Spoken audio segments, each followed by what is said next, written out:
நம்முடைய சாஸ்திரங்கள் என்ன சொல்லும் தெரியுமா? தாதாத்மிய சம்பந்தம் அப்படின்னு சொல்லும்.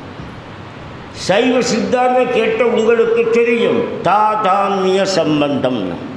அது என்ன தாதாத்மிய சம்பந்தம் புதுசாக இருக்குது? எளிமை, ஒன்றன் இருமை, ஒன்றன் இருமை. திருச்செங்கோடு போய் அடுத்ததாக சொல்ல பார்த்தா ஒன்று என்று சொல்வதா, இரண்டு என்று சொல்வதா, அல்லது பாதி பாதின்னு சொல்கிறதா? ஒன்றன் இருமை தான், ஒன்றன் இருமை.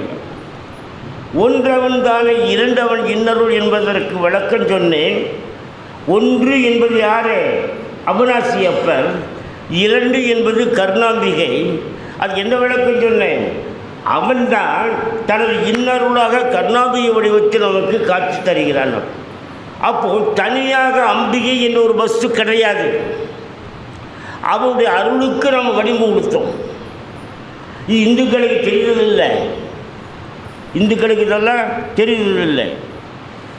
அவிநாசி அப்புறம் ஒருத்தர் தான், ஒன்று அவன் தானே.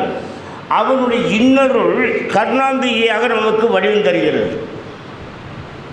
அப்போ ஒன்று அவன் தானே, இரண்டு அவனது இன்னருள்.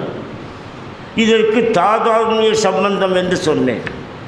அதுக்கு தமிழ் விளக்கம் சொன்னேன், ஒன்றன் இருமை, ஒன்றன் இருமை.